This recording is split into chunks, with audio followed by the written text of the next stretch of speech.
नमस्कार दोस्तों, welcome back to एडुलेज। आज के लेक्चर में हम डिस्कस करने वाले हैं union government of India. Indian constitution एक फेडरल स्ट्रक्चर प्रोवाइड करता है जिसमें पावर दो लेवल्स पर डिवाइडेड होती है, union government and state governments. अब यूनियन गवर्नमेंट नेशनल लेवल पर गवर्नेंस हैंडल करता है एंड इस लेक्चर में हम डिटेल में समझेंगे यूनियन गवर्नमेंट का स्ट्रक्चर, उसकी कंपोजिशन, उसके फंक्शंस और रिस्पॉन्सिबिलिटीज़ और कैसे डिफरेंट इंस्टीट्यूशंस मिलकर इंडियन डेमोक्रेसी को रन करते हैं। ये topic UPSC, state PCS, SSC और यूनिवर्सिटी एग्ज़ाम्स के लिए एक्सट्रीमली इम्पॉर्टेंट है। तो चलिए शुरू करते हैं। सबसे पहले समझते हैं यूनियन गवर्नमेंट क्या होता है। यूनियन गवर्नमेंट बेसिकली इंडिया का सेंट्रल अथॉरिटी है जो पूरे कंट्री को गवर्न करता है। अगर हम गवर्नेंस लेवल्स देखें तो इंडिया में 3 लेवल्स होते हैं। First union government, second state government, third local government.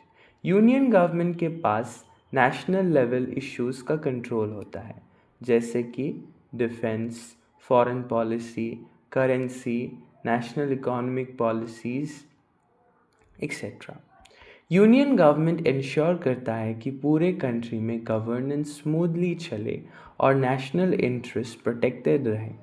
इसका स्ट्रक्चर कॉन्स्टिट्यूशन में क्लियरली डिफाइंड है, सो कोई आर्बिट्रेरीनेस का सवाल नहीं पैदा होता। अब यूनियन गवर्नमेंट का कॉन्स्टिट्यूशनल बेसिस मिलता है part 5 of the Indian constitution में। ये पार्ट आर्टिकल 52 से आर्टिकल 151 तक एक्सटेंड करता है एंड इस पार्ट में डिफाइन किया गया है president, vice president, prime minister, council of ministers, parliament and supreme court के बारे में। यानी पार्ट 5 बेसिकली यूनियन गवर्नमेंट का कंप्लीट फ्रेमवर्क प्रोवाइड करता है। कॉन्स्टिट्यूशन का ऑब्जेक्टिव है कि पावर किसी एक इंस्टीट्यूशन के पास कंसंट्रेट ना हो जाए, क्योंकि हम हमेशा देखते हैं अगर एक जगह कंसंट्रेट हो जाती है देन करप्शन इंक्रीज हो जाती है। इसीलिए कॉन्स्टिट्यूशन सेपरेशन ऑफ पावर्स का प्रिंसिपल फॉलो करता है। पावर को डिवाइड किया गया है एग्जीक्यूटिव, लेजिस्लेचर एंड जुडिशरी के बीच में। ये सिस्टम इंश्योर करता है कि डेमोक्रेसी प्रॉपरली फंक्शन करे। अब ये स्ट्रक्चर क्या है? इस स्ट्रक्चर को बेसिकली 3 ऑर्गन्स पर बेस्ड किया गया है। First is the executive. ये गवर्नमेंट पॉलिसीज़ को इम्प्लीमेंट करता है। इसमें होते हैं president, prime minister, council of ministers, legislatures etcetera. ये लॉज बनाता है। इंडिया में लेजिस्लेचर को हम पार्लियामेंट कहते हैं। इसमें 2 हाउसेस होती हैं, पहला है लोकसभा और दूसरा है Rajya Sabha. Third judiciary. Judiciary ensure करता है कि लॉज कॉन्स्टिट्यूशन के अकॉर्डिंग हो। इसका हाईएस्ट बॉडी है सुप्रीम कोर्ट ऑफ इंडिया। इनके अलावा कुछ इम्पोर्टेंट इंस्टीट्यूशंस भी होते हैं जो इम्पॉर्टेंट होते हैं। Election commission, CAG, UPSC. ये इंस्टीट्यूशन गवर्नेंस को ट्रांसपेरेंट बनाता है एंड यू विल नोटिस कि ये जो दूसरे इम्पॉर्टेंट इंस्टीट्यूशंस हैं ये ऑफन हेडलेस इंस्टीट्यूशंस होता है। इनका एक सिंगल नॉमिनल हेड नहीं है। अब यूनियन एग्जीक्यूटिव के कंपोनेंट्स क्या है? यूनियन एग्जीक्यूटिव का काम होता है लॉज और पॉलिसीज़ को इम्प्लीमेंट करना। इसके मेनली 5 कंपोनेंट्स होते हैं, president of India, vice president, prime minister, council of ministers and attorney general. अब technically president head of executive होता है, लेकिन प्रैक्टिकल सेंस में real executive power prime minister और काउंसिल ऑफ मिनिस्टर्स के पास होती है। ये सिस्टम ब्रिटिश पार्लियामेंट्री सिस्टम से इंस्पायर्ड है, ना कि अमेरिकन पार्लियामेंट्री सिस्टम से।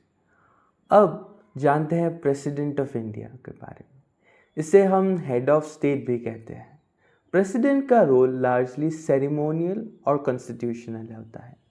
प्रेसिडेंट डायरेक्टली इलेक्ट नहीं होता, उनका इलेक्शन होता है इलेक्टोरल कॉलेज के थ्रू। इलेक्टोरल कॉलेज में इंक्लूड होते हैं members of parliament, member of state legislative assembly.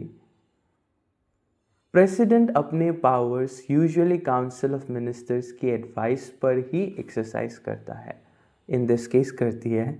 यानी प्रेसिडेंट एक इम्पॉर्टेंट कॉन्स्टिट्यूशनल अथॉरिटी है जो गवर्नमेंट के एक्शंस को कॉन्स्टिट्यूशनल लेजिटिमेसी देते हैं। So president of India is a highly important constitutional authority. अब powers of the president, presidents के पावर क्या क्या है। फर्स्ट है एग्जीक्यूटिव पावर। प्रेसिडेंट अपॉइंट करता है प्राइम मिनिस्टर को, काउंसिल ऑफ मिनिस्टर को, गवर्नर्स को, जजेस of the supreme court. And दूसरा है लेजिस्लेटिव पावर्स। प्रेसिडेंट पार्लियामेंट को समन करता है, प्रोरोग करता है, और कोई बिल तब तक लॉ नहीं बन सकता जब तक प्रेसिडेंट एसेंट ना दे। ये बिल के रिगार्डिंग है, नॉट अमेंडमेंट के regarding. Third is financial powers. Union budget parliament में प्रेसिडेंट के नाम पर प्रेजेंट होता है। सो प्रेसिडेंट यूनियन बजट को कॉज करता है। अब जुडिशियल पावर्स, प्रेसिडेंट कुछ केसेस में पार्डन या रेमिशन ग्रांट कर सकता है। इमरजेंसी पावर्स, अगर कंट्री की सिक्योरिटी थ्रेट में हो तो प्रेसिडेंट इमरजेंसी डिक्लेयर कर सकता है, जैसे कि नेशनल इमरजेंसी, स्टेट इमरजेंसी या फिर फाइनेंशियल इमरजेंसी। अब इन तीनों में हिस्ट्री में ये सब हो चुका है, तो आप लोग बताना कौन कौन से ईयर में हुआ है कमेंट बॉक्स में। Let's see which can answer, who can answer. अब जानते हैं प्राइम मिनिस्टर के बारे में, इस चेहरे के बारे में। प्राइम मिनिस्टर को हम हेड ऑफ गवर्नमेंट कहते हैं। अगर सिंपल वर्ड्स में कहे तो पीएम ही गवर्नमेंट का रियल लीडर होता है। Prime minister council of ministers को लीड करता है एंड गवर्नमेंट पॉलिसीज डिसाइड करता है। डिफरेंट मिनिस्टर्स के वर्क को कोऑर्डिनेट करता है। प्राइम मिनिस्टर पार्लियामेंट और एग्जीक्यूटिव के बीच लिंक भी होता है। इसीलिए पीएम को इंडियन पॉलिटिकल सिस्टम में मोस्ट पावरफुल पोजीशन माना जाता है, in some times akin to the president. अब काउंसिल ऑफ मिनिस्टर्स, प्रेसिडेंट के साथ मिलकर काम करती है काउंसिल ऑफ मिनिस्टर्स। इसमें डिफरेंट कैटेगरीज है। पहला कैबिनेट मिनिस्टर्स, दूसरा ministers of state, third deputy minister. अब कैबिनेट मिनिस्टर सबसे पावरफुल होते हैं, क्यों? क्योंकि ये कलेक्टिवली लोकसभा के प्रति रिस्पॉन्सिबल होते हैं। अगर लोकसभा गवर्नमेंट पर नो कॉन्फिडेंस मोशन पास कर दे तो पूरी काउंसिल ऑफ मिनिस्टर्स को रिजाइन करना पड़ता है। इस सिस्टम को कहते हैं कलेक्टिव रिस्पॉन्सिबिलिटी। अब पार्लियामेंट ऑफ इंडिया, इंडिया के नेशनल लेजिस्लेचर है पार्लियामेंट ऑफ इंडिया। हमारा पार्लियामेंट बाइकैमरल है, यानी इसमें दो हाउसेस होती है, एक लोकसभा, दूसरा राज्यसभा। इसके अलावा प्रेसिडेंट भी टेक्निकली पार्लियामेंट का एक पार्ट होता है। पार्लियामेंट के मेन फंक्शंस है लॉज बनाना, गवर्नमेंट को अकाउंटेबल रखना, बजट को अप्रूव करना। These are the most important works of it. And हमें याद रखना है प्रेसिडेंट इसका पार्ट है। बजट को भी ये लोग अप्रूव करते हैं। So let's move to Lok Sabha, इसके बारे में डिटेल में जानते हैं। इसे कहते हैं हम लोकसभा को हम कहते हैं हाउस ऑफ पीपल। इसके मेंबर्स डायरेक्टली सिटीजन्स के वोट के थ्रू इलेक्ट होते हैं। इसीलिए लोकसभा को इंडियन डेमोक्रेसी का मोस्ट रिप्रेजेंटेटिव हाउस माना जाता है। लोकसभा की मैक्सिमम स्ट्रेंथ 552 मेंबर्स हो सकती है एंड इनको कंट्रोल करती है थ्रू, मतलब ये लोग गवर्नमेंट को कंट्रोल करती है through question hour, debates and no confidence motion. Rajya Sabha, इसे हम कहते हैं काउंसिल ऑफ स्टेट्स। इसका मेन पर्पस होता है कि स्टेट्स को रिप्रेजेंटेशन दे। राज्यसभा एक परमानेंट हाउस है, इसको डिसॉल्व नहीं किया जा सकता। इसके मेंबर्स इनडायरेक्टली इलेक्टेड होते हैं स्टेट लेजिस्लेटिव असेंबलीज के थ्रू।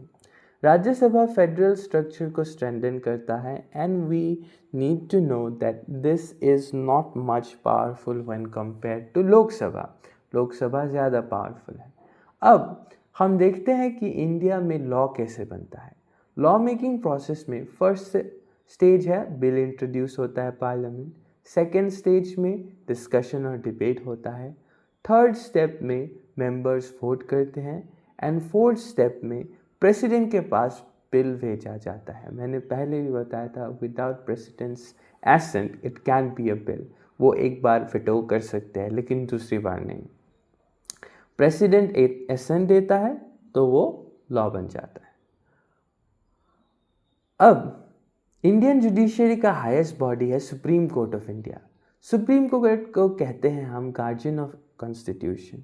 इसका मेन रोल है कॉन्स्टिट्यूशन को प्रोटेक्ट करना, फंडामेंटल राइट्स को प्रोटेक्ट करना एंड गवर्नमेंट के जो एक्शंस है, जो कुछ भी कर रही है गवर्नमेंट, उसको रिव्यू करना। क्योंकि सिटीजन्स हमेशा क्वेश्चन तो करते हैं लेकिन majority of the cases citizens from lower class aren't much aware of their role। तो गवर्नमेंट के एक्शंस को रिव्यू करना भी सुप्रीम कोर्ट का ही काम है, मतलब रोल है इसमें। सुप्रीम कोर्ट के कुछ इम्पॉर्टेंट पावर्स हैं। पहला है जुडिशियल रिव्यू। कोर्ट किसी लॉ को अनकॉन्स्टिट्यूशनल डिक्लेयर कर सकता है। Original jurisdiction, court certain disputes को फाइल कर सकता है। एपीलेट जुरिस्डिक्शन, लोअर कोर्ट्स के डिसीजन पर अपील सुप्रीम कोर्ट में की जा सकती है। Advisory jurisdiction, president supreme court से लीगल एडवाइस भी मांग सकता है। President in majority of the cases doesn't do this however. Recently देखा गया है कि वो नहीं करते। अब यूनियन गवर्नमेंट का कुछ मेजर फंक्शंस मैंने स्टार्टिंग में बताया था कि हम डिस्कस करेंगे। So it's functions include law making, first nation के लॉस बनाता है। Second security, national defence maintain करता है। Third foreign policy, foreign relations manage करता है। फोर्थ इकोनॉमिक पॉलिसी, ये इकोनॉमिक पॉलिसीज़ को डिज़ाइन करता है जो कंट्री की इकोनॉमिकल ग्रोथ में से हेल्प करता है। नेशनल डेवलपमेंट प्रोग्राम्स इम्प्लीमेंट यही करता है।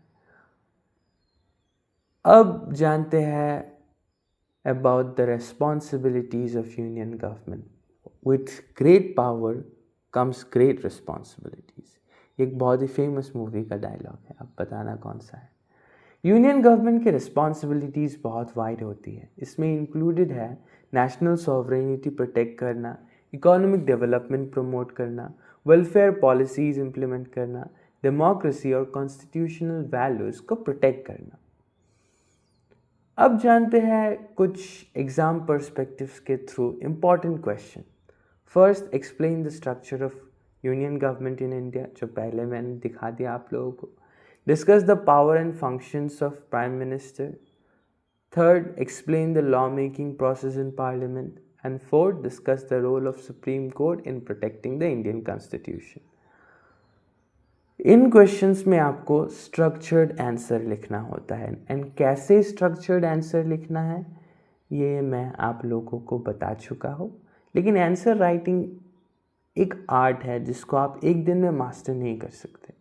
आंसर लिखते वक्त कुछ चीज़ें इंपॉर्टेंट होती है जो आपको याद रखनी है। फर्स्ट, कॉन्स्टिट्यूशनल रेफरेंस देना। स्ट्रक्चर तो आपको पता ही है, मैंने बता दिया था। स्ट्रक्चर में क्लियरली एक्सप्लेन करो, डायग्राम्स और फ्लो चार्ट यूज़ करो एंड कंक्लूजन्स के साथ बैलेंस लिखो। And in most of the cases I suggest don't give a definite answer. आप बैलेंस करके लिखना, मतलब ये भी सही है, ये भी सही है, in a kind of balance manner. Government wrong decision ले रहा है ये कंप्लीटली मत लिख देना आंसर में। अब क्विक रिविजन, एक सिंपल फॉर्मूला याद रखो, union government equal to executive plus legislature plus judiciary. ये याद रखना। तो union government Indian governance system का बैकबोन है, हमने देखा। ये इंश्योर करता है national unity, political stability, economic development, और ये डिफरेंट इंस्टीट्यूशंस के थ्रू डेमोक्रेसी को मेंटेन करता है।